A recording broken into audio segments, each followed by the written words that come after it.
Merci d'être avec nous. C'est peut-être le sort du continent qui s'écrit entre la paix et la guerre. Nous serons à la fois à Paris avec la rencontre des présidents Macron et Zelensky et à Moscou avec la rencontre dans les heures qui viennent entre l'émissaire américain Witkoff et le président Poutine. Bonsoir Gérard Haro. Bonsoir. C'est évidemment avec vous qu'il faut suivre ces événements. Je rappelle votre livre Leçons de diplomatie, la France face au monde qui vient, c'est chez Talandier. Les images que nous allons voir maintenant, président Zelensky à Paris qui a visité la fabrication des Rafales, mais d'abord qui était là avec le président de la République et qui dit en substance, l'un et l'autre, les deux présidents, tout doit passer par nous. Il n'est pas normal qu'on puisse décider du sort de l'Ukraine, sans les Européens.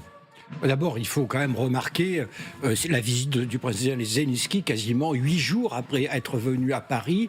Il est difficile de ne pas y voir un peu de, je dirais, d'inquiétude, voire de panique du côté du président Zelensky, qui est soumis à un véritable bras de fer de la part des Américains et qui est affaibli par le scandale de corruption et qui vient un peu chercher des soutiens où il peut en trouver, c'est-à-dire chez les Européens. On a un peu l'impression qu'il est là en disant par pitié, les Américains essayent vraiment de me tordre le bras, aidez-moi. En sous-titre, on a l'impression que les deux présidents disaient « Ne nous oubliez pas, n'oubliez pas les Européens pour les fonds gelés, n'oubliez pas les Ukrainiens pour les territoires ».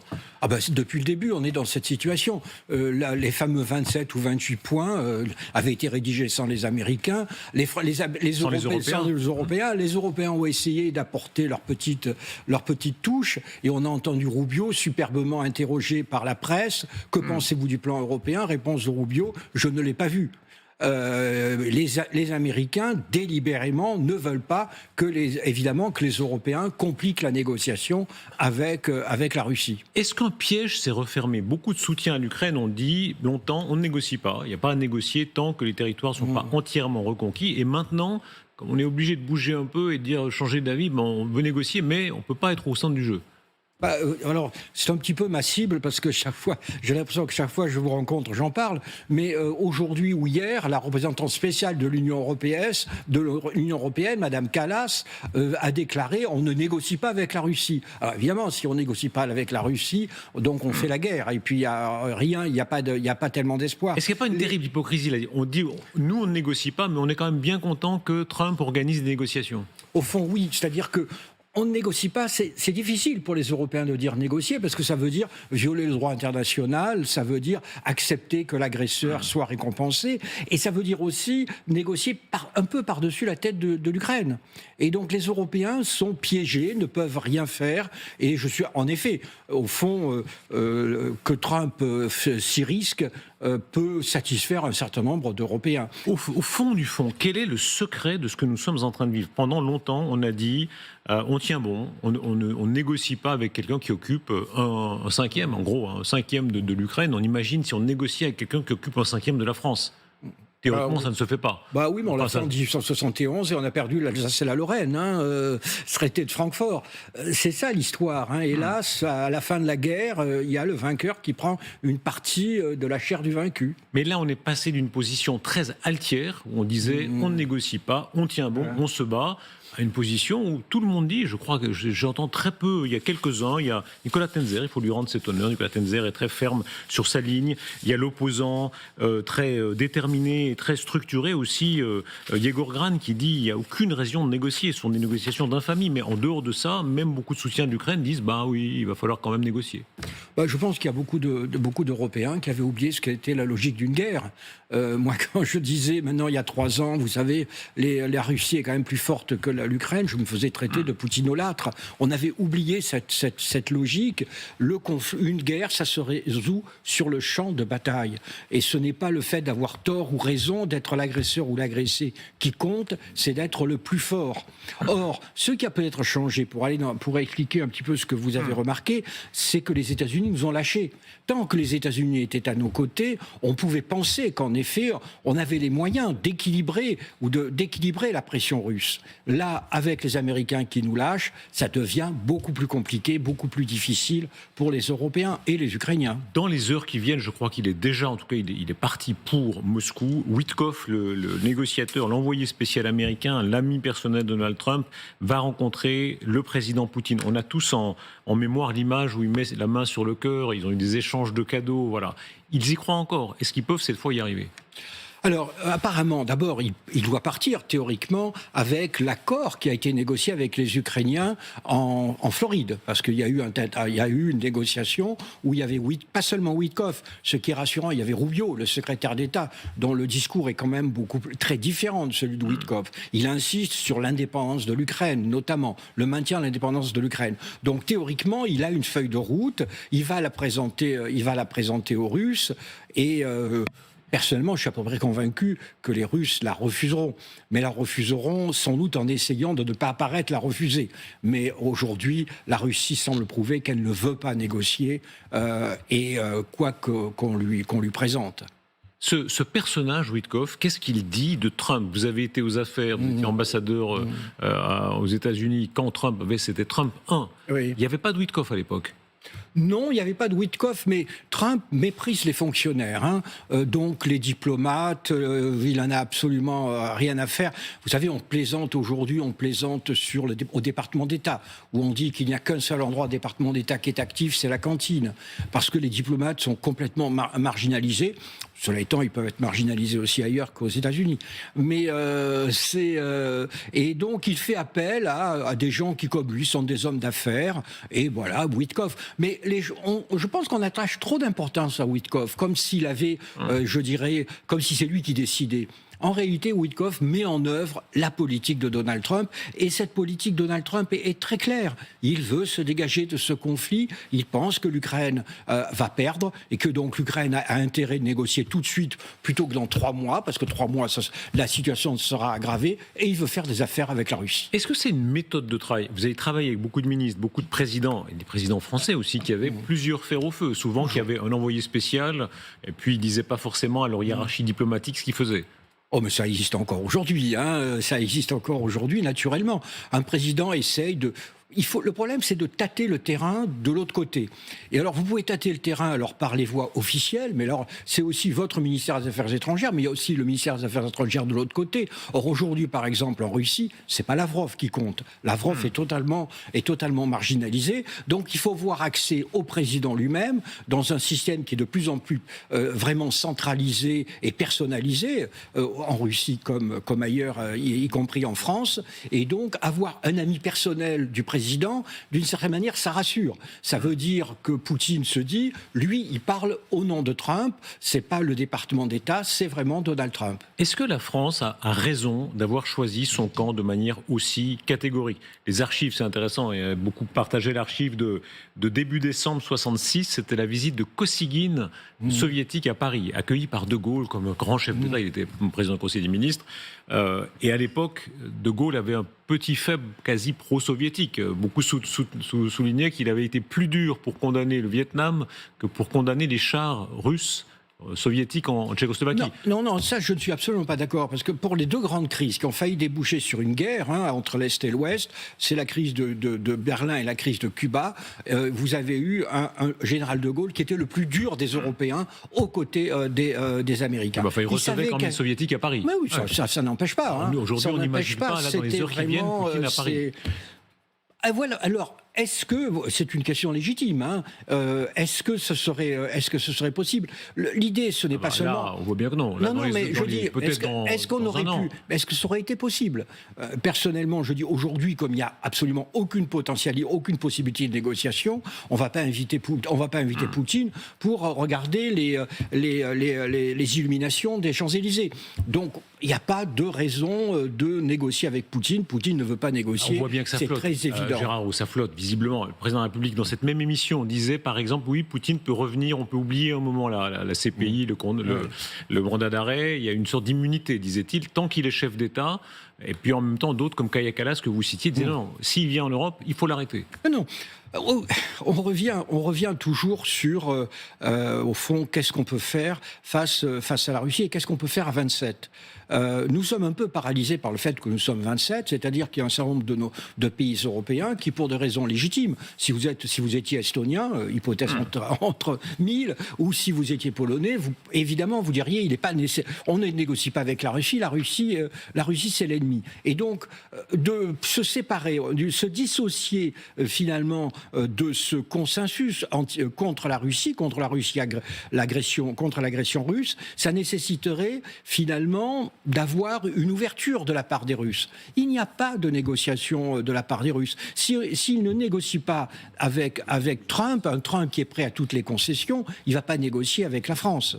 J'ajoute que les Russes veulent négocier avec les Américains parce que ça établit leur statut de grande puissance par rapport à négocier avec les nains européens. Ce ne sont pas leurs égaux. Le ton qui monte entre l'OTAN et la Russie sont les prises de position de cet amiral italien, Dragone. Il est président du comité militaire de l'Alliance. Alors, c'est pas la position la plus exécutive, mais enfin ses propos font évidemment un très grand retentissement. Il dit une attitude plus agressive pourrait être une option. On pourrait, dans certains cas, frapper en premier si on a la perception d'une menace russe très immédiate. Préemptive, dit-il. Les néoconservateurs ont utilisé les deux mots de manière un peu ambiguë, préemptive ou préventive. Qu'est-ce qu'il en est selon vous? Est-ce qu'il représente une partie de l'OTAN? Je pense que c'est des militaires, ils planifient tout et aujourd'hui l'OTAN est dans une position de faiblesse par rapport, comme vous le savez, à tous ces drones qui viennent paralyser des aéroports ou qui viennent franchir les frontières notamment des pays baltes. Et les militaires n'aiment pas être impuissants et donc ils doivent planifier et de se dire qu'est-ce qu'on peut faire pour prévenir.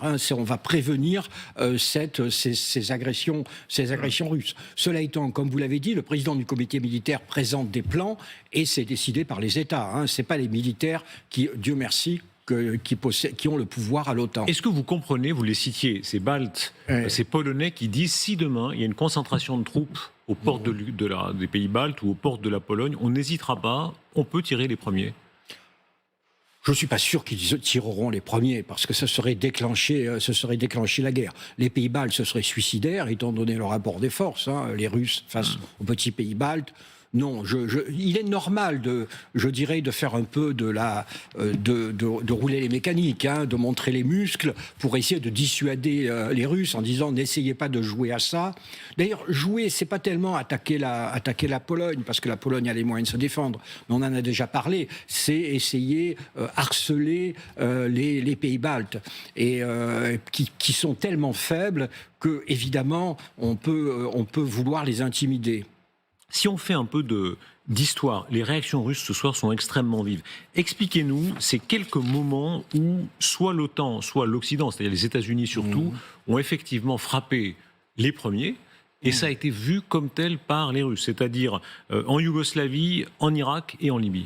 Alors en Yougoslavie, c'est le Kosovo. C'est au moment de l'affaire du Kosovo. Les Serbes se livraient à un véritable nettoyage ethnique aux dépens des Albanais du Kosovo.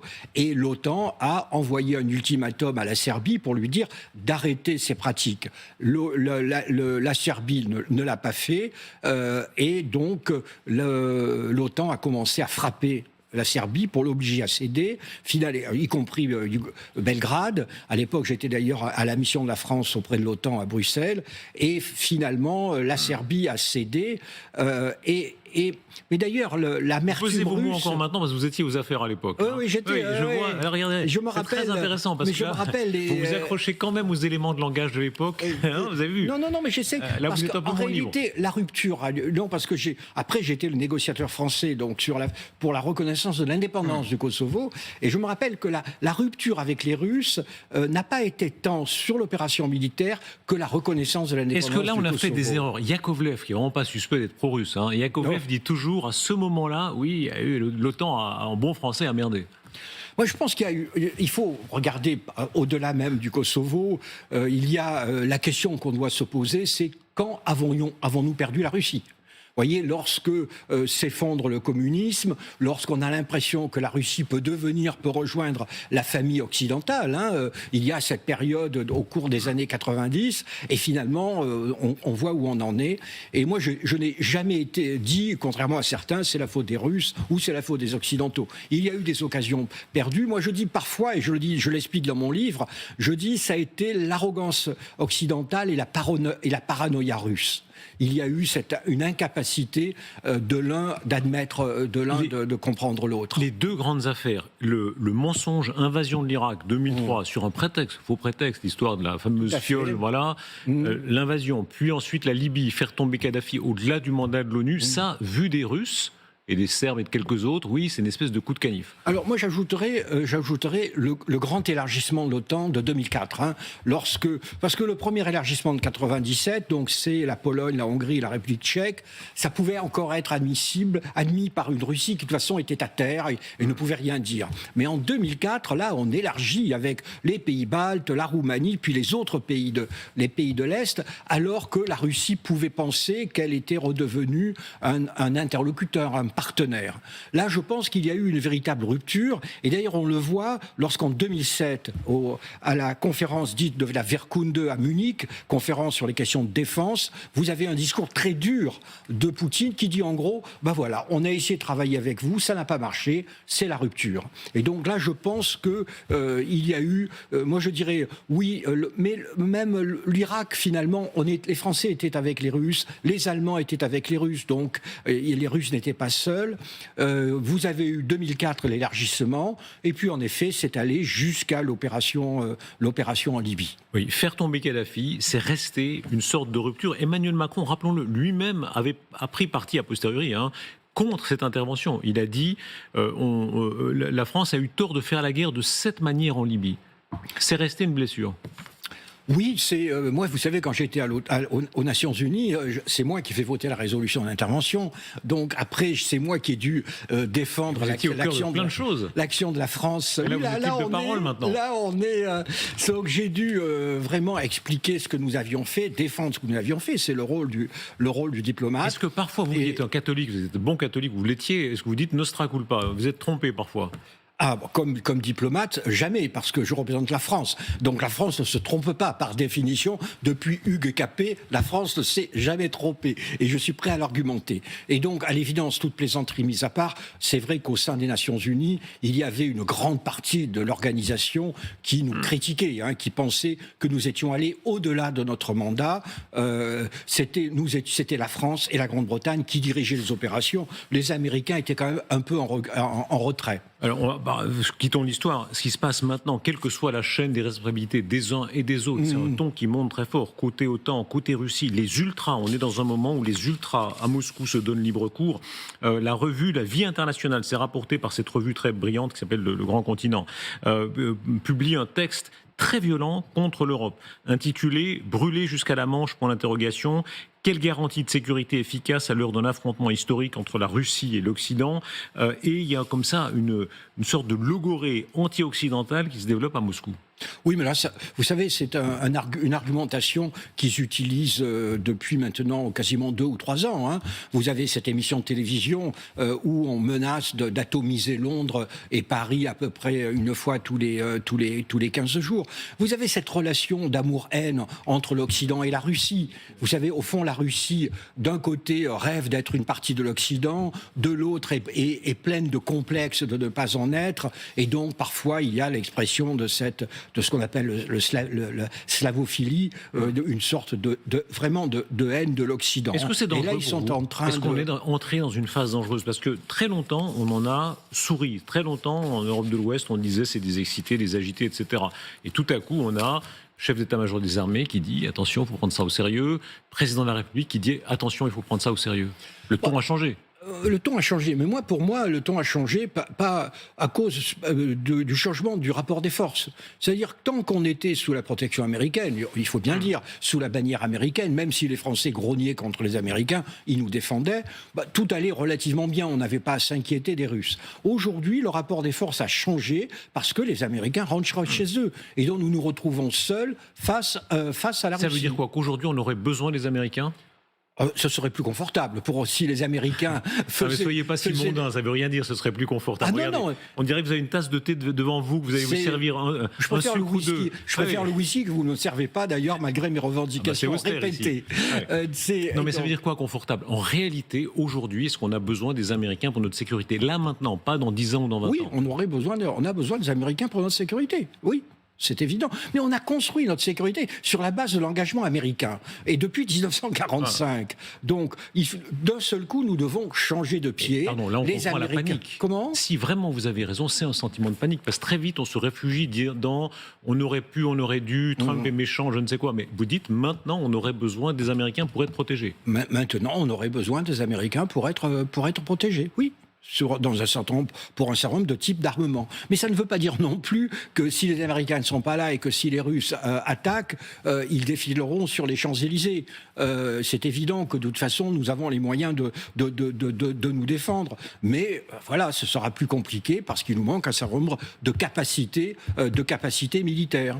Pendant ce temps, à Moscou, il y a cette page extrêmement parlante produite par TF1, présentée par Anne-Claire Coudray hier, où on voyait à quel point il y a une génération de jeunes russes qui croient réellement que leur pays est menacé par l'OTAN. Oui, ils ont réussi. Il y a un nationalisme russe qui est traditionnel. C'est un pays qui restait nationaliste à l'ancienne. Il y a un contrôle de l'information, un contrôle des réseaux sociaux qui est efficace.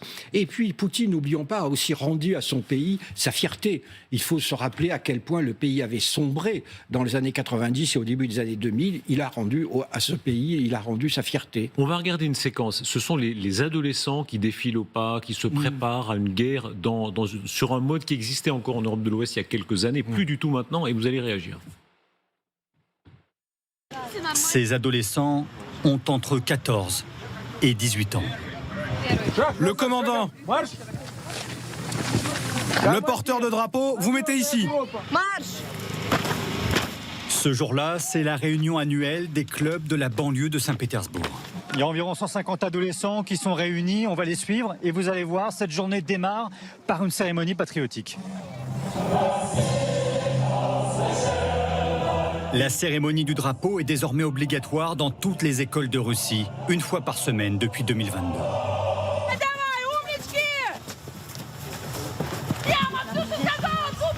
Jette comme tu peux! Vite! Allez, repars! Immersion dans un univers de plus en plus militaire. Plus vite, prenez le masque à gaz et formez une ligne. Ici, tous font partie du plus vaste mouvement militaro-patriotique de Russie, fondé par le ministère de la Défense il y a bientôt 10 ans. Younarmia, traduction littérale, l'armée de la jeunesse. Reportage de Jérôme Garraud qui nous rejoindra sur ce plateau dans quelques instants. Est-ce que ça reflète, selon vous, la Russie d'aujourd'hui ? Oui, mais vous savez, non, je dirais plutôt que notre surprise reflète l'Europe d'aujourd'hui. Parce qu'aux États-Unis, vous savez, il y a, dans toutes les universités, il y a aussi ce qu'on appelle des préparations militaires. Aux États-Unis, à l'école, eh bien, on prête le serment d'allégeance au drapeau également. En Turquie, on commence la journée par l'hymne national. Dans beaucoup de pays, en réalité, on flatte les instincts patriotiques du pays. Alors aujourd'hui, comme la Russie est en guerre, évidemment, on pousse un petit peu du côté russe, mais c'est cette réalité patriotique. Et nous, les Européens, une fois de plus, nous avons voulu un peu nous abstraire de celle-ci, parce que nous savons où elle nous a menés à 2 reprises au siècle dernier. Oui, il y a un nationalisme russe. Oui, il est entretenu par un régime qui a lancé une guerre, et par un régime qui est dans une guerre, un régime autoritaire. Mais c'est quand même un sentiment qu'on retrouve quand même dans beaucoup de pays. Est-ce qu'on a oublié, nous, ce qu'est le nationalisme ? Il a existé ici très fortement. Aux États-Unis, Gallagher-Fenwick, qui est familier de ces plateaux, disait aux États-Unis, pendant la guerre d'Irak dont on parlait, on avait menti, mais on l'assumait. Bush a été brillamment réélu sur la base d'un mensonge. Les nationalistes américains étaient là. Et les Américains ne se sont jamais excusés de ce qu'ils ont fait. Les Américains restent intimement convaincus que leur pays est le plus grand, le plus beau, le plus juste, et ne peut pas avoir tort. Napoléon en France. Napoléon. Ouais. Encore aujourd'hui, moi je suis frappé du nom, mais Henri Guénaud, il nous rejoindra aussi plus tard dans la soirée, il fait partie des napoléoniens convaincus que c'était une manifestation de nationalisme conquérant. Ils sont allés loin. Ah, c'est le moins qu'on puisse dire. On est les seuls à croire que Napoléon a libéré le monde. Demandez aux Espagnols et aux Allemands ce qu'ils pensent d'avoir été pillés et violés pendant une décennie.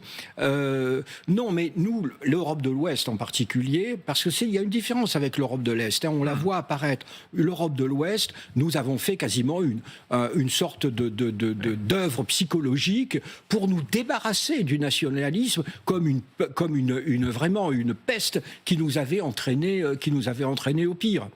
Mais ce nationalisme, par exemple, on a fait ça, on a fait cette épreuve de nous en débarrasser. En Europe de l'Est, ce n'est pas le cas. Et l'on voit par exemple les fortes tensions entre, par exemple, l'Ukraine et la Pologne.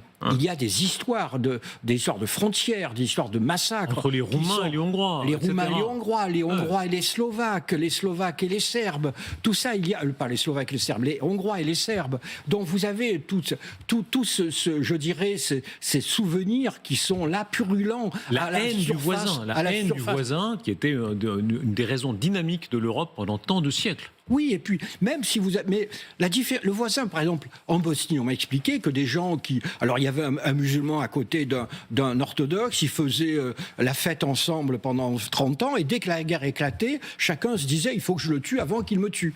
Et d'un seul coup, la différence redevenait une menace. Quand on met bout à bout tout ça, est-ce que c'est réellement inquiétant ? C'est-à-dire, il y a un militarisme russe, pour de bonnes ou de mauvaises raisons, chacun est juge, mais de notre point de vue, oui, c'est quand même très ennuyeux. Moi, je dirais qu'il y a aussi, en Europe, il y a le retour du nationalisme. Tous ces partis d'extrême droite représentent aussi le nationalisme. Il y a une fragmentation du monde. Parce que vous savez, sous le thème le mondialisme cosmopolite, vous avez une sorte de fragmentation. On veut des frontières, on veut des retour du nationalisme, et ça, c'est relativement dangereux. Évidemment qu'il y a le problème russe, mais c'est un problème qui s'étend aujourd'hui bien au-delà de la Russie. Très atténué chez nous. Par exemple, plus personne n'assume le colonialisme ici. Chez nous, plus personne n'assume l'idée conquérante, alors que les Russes assument des idées conquérantes, les Américains des idées conquérantes, les Chinois, etc. Je ne suis pas sûr. Si vous regardiez les sondages en France aujourd'hui, considérant qui est en tête dans les sondages, je ne suis pas sûr que l'extrême droite dise là, oh non, le colonialisme, quelle horreur. Non. Non, Darius. Tous n'en mouraient pas, mais tous étaient frappés. En tout cas, Trump, évidemment, incarne ce retour nationaliste. Ce qu'il est en train de faire pour le Venezuela. On va s'arrêter un instant là, puisque Donald Trump a avancé sur le sujet, y compris sur cette polémique très vive qui concerne le fait de tuer les narcotrafiquants. C'est une très grande polémique aux États-Unis. On commence à accuser le secrétaire à la Défense, Pete Hegseth, et parfois Trump lui-même de crimes de guerre. Rappelons les faits. Secrétaire à la Défense Pete Hegseth, c'est le Washington Post notamment qui le rapportait, aurait ordonné à des responsables militaires de tous les tuez-les tous, avait-il dit, en partant des opérations contre ces narcotrafiquants dans les Caraïbes, et surtout, il y aurait eu un ordre d'achever ceux qui étaient, après première frappe, auprès du bateau. Non, il est évident que ces frappes, on tue sans savoir qui c'est, sans avoir la moindre preuve. Il est évident que ce sont des crimes de guerre. Des crimes de guerre sont commis par les États-Unis de manière quasiment quotidienne, pas quotidienne, mais enfin très dans les Caraïbes. Eux disent ce sont des narco-terroristes. De la même façon qu'on tuait des djihadistes, Obama l'a beaucoup fait. On a un droit de guerre de tuer des narco-terroristes. Vous avez tout à fait raison de vous rappeler de rappeler Obama, parce que nos amis américains, à travers le monde, ont tué des centaines de personnes en disant que c'était des terroristes, et jamais personne n'en a eu la preuve, et jamais personne n'en aura la preuve. Et au fond, c'est la poursuite de ce comportement typiquement américain. Avec, la différence ici, qu'il y a un certain ton qui est beaucoup plus, baroque, si on peut dire, qu'Obama. Regardez le tweet de Hegseth. Il sait très bien qu'il est sous le coup de cette accusation, et il fait un tweet, on va le voir, qui s'affiche ici, qui fait référence à Franklin la tortue. C'est mes collègues qui m'ont appris ça, moi je ne connaissais pas. Vous connaissez Franklin la tortue ? Non. Vous êtes largué comme moi. Franklin la tortue qui bombarde des narco-terroristes.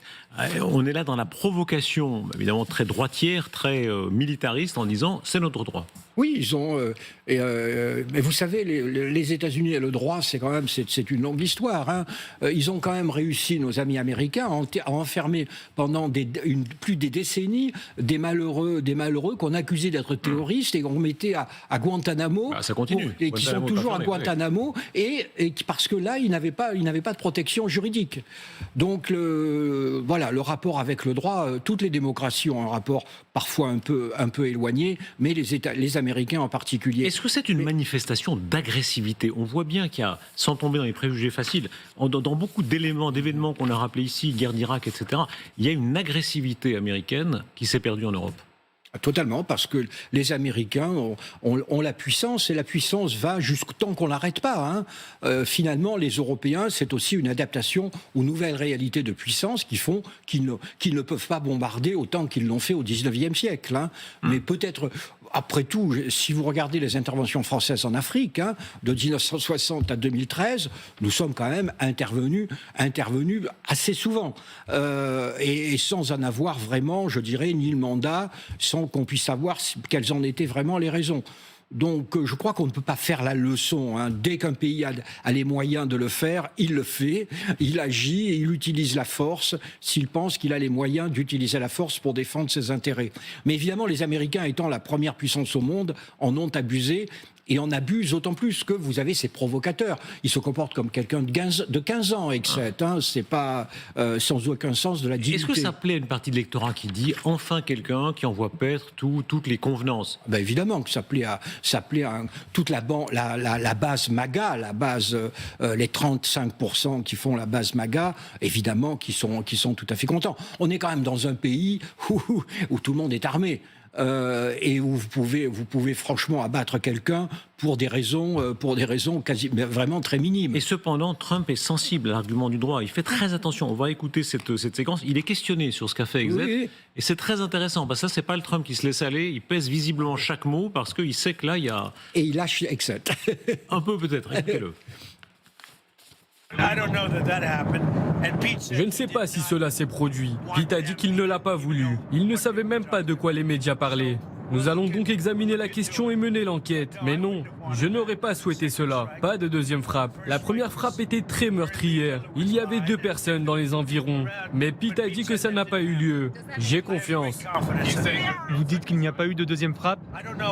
Je ne sais pas, je vais me renseigner. Mais Pete a dit qu'il n'avait pas ordonné la mort de ces 2 hommes. Fais attention, hein. Ah, il lâche Exet. Hein. Là, chacun pour soi. Hein. Ça, c'est typiquement du Trump. Ouais, ça veut dire quoi? Qu'il y a quand même un risque pour lui? Que cette affaire-là peut avoir des conséquences? Il pourra y avoir des conséquences, mais pas au cours du mandat. Mais il peut y avoir... on peut le traîner devant les tribunaux. Hein. Vraiment, ça, c'est... Encore que la réponse, là, je pense à voix haute, mais la réponse pourrait être que ça ne s'est pas fait sur le territoire américain.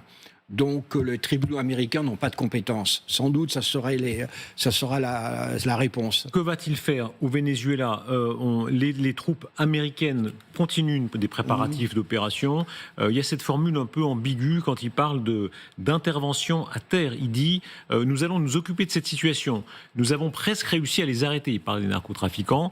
Et il dit ensuite la voie terrestre est plus facile. Cela va commencer très bientôt. Ça, j'en sais absolument rien. Hein. Que veut-il dire? Veut-il envahir le Venezuela? Ça me frappe beaucoup qu'aux États-Unis, personne ne croit vraiment qu'il va envahir le Venezuela, mais on en est, vous savez, qu'il a promis, il a promis à Maduro, s'il partait avec sa femme et son fils, il serait à l'abri. Et il a refusé. À l'évidence, il faut qu'il fasse quelque chose. Il ne peut pas attendre. Donc, il faut qu'il fasse quelque chose. Quelle sera la forme de l'intervention américaine? Si Maduro résiste, je n'en sais absolument rien. Mais nous sommes... c'est de la doctrine Monroe. Hein, pour les États-Unis, le continent américain, c'est leur chasse gardée. Est-ce que vous croyez qu'il a de plus grandes ambitions encore? C'est-à-dire qu'il peut revenir à la tradition américaine d'intervention dans plusieurs points d'Amérique du Sud? Oui, je pense que c'est possible, parce que déjà certains commencent à dire, après il y aura Cuba, après il y aura le Nicaragua, c'est possible, mais pas dans une logique géopolitique ou pas dans une logique d'idéologie, mais plutôt dans le cadre de la lutte contre le trafic de drogue. C'est-à-dire la politique intérieure.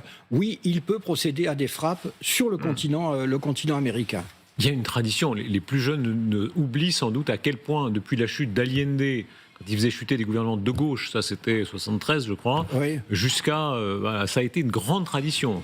Ah, mais au cours d'un siècle d'histoire, il y a eu sans doute plus d'une quinzaine d'interventions militaires américaines, sans parler des jeux de la CIA. Mais vous savez, à 2 reprises, l'armée américaine est entrée dans Mexico, au XXe siècle, à 2 reprises. Ils ont gouverné Haïti pendant 19 ans. Et l'on peut faire la liste, ils ont débarqué à Saint-Domingue, on peut faire une longue liste de leurs interventions militaires. Ils considèrent que c'est leur chasse gardée. Est-ce qu'ils restent les plus agressifs quand on regarde tout ce que vous avez dit depuis le début de l'émission, voilà, les Américains gardent cette espèce d'agressivité qui suscite d'ailleurs beaucoup d'antipathie, de répulsion, mais aussi une certaine soumission. On n'ose pas aller contre. Tout à fait, ils sont les plus puissants, ils utilisent leur puissance, et donc ce qui nourrit à la fois le ressentiment. Si vous allez en Amérique latine, vous sentez à quel point il existe du ressentiment contre les États-Unis, mais on est obligé de respecter la force. Cela étant, on ne peut pas dire non plus que les Russes reculent devant l'usage de la force. Là, nous avons 2 pays avec 2 traditions d'intervention militaire brutale des 2 côtés. Est-ce que vous avez des souvenirs personnels? Vous avez été aux États-Unis, il y a eu ce moment fameux, on va le rappeler 100 fois, mais enfin, où vous avez défié l'administration Trump. Quand il est élu, vous avez ce tweet que vous avez effacé ensuite. Non, mais ce Qu'est-ce que vous disiez dans le tweet? Ce tweet n'a pas du tout était pas du tout une provocation de Trump. D'ailleurs, les Trumpistes ne l'ont jamais reproché. Non, pas du tout. Qu'est-ce que vous disiez dans le tweet? Je disais que après Brexit, après Trump, je disais un monde s'effondre. C'était le monde de nos certitudes. Bon, c'est pas très sympa. Attendez. Non, mais c'était le monde des certitudes. C'était. Mais un président est élu, un monde s'effondre. Non, mais j'ai fait une erreur. Vous voulez pas me rouler moi quand même? Ah non, je peux tout à fait. Et d'ailleurs, c'était une erreur de ma part, mais je ne critiquais pas Trump. Et après, j'ai eu les excellentes relations avec Trump. Au contraire, je disais qu'il balayait un monde. Et ce qui était vrai, c'était le monde aux certitudes libérales. Il y a ce mot de Mitterrand rapporté par Benamou. Il lui dit vers la fin de son 2e mandat, les Américains nous mènent une guerre silencieuse. Ils veulent toujours nous dominer. Est-ce que vous avez ressenti ça parfois? Les États-Unis veulent dominer leurs alliés. Les États-Unis ne savent pas faire de la politique étrangère égalitaire. C'est une évidence. Ils sont entrés dans le monde en 1945. Ils représentaient 60% du PIB mondial. Ils ne l'ont jamais oublié. Avec eux, on est dans une position de subordination. Quand est-ce que vous l'avez ressenti? Mais en permanence, dans toute négociation. Vous savez, alors le pire, c'est l'OTAN. J'étais donc à l'OTAN, c'est donc moi qui négociais tous les textes, puisque c'est le numéro 2 qui négocie tous les textes. C'était évident, au bout de 3 fois où le Français avait fait 3 remarques, plus de 3 nuances, je sentais l'exaspération des Américains, et quasiment les autres Européens me chuchotaient calme-toi, tu vas un peu trop loin. Parce que les autres Européens, contrairement aux Français, ont admis une fois pour toutes leur subordination. Merci beaucoup Gérard Araud. Votre livre « Leçons de diplomatie, la France face au monde qui vient », c'est chez Talandier.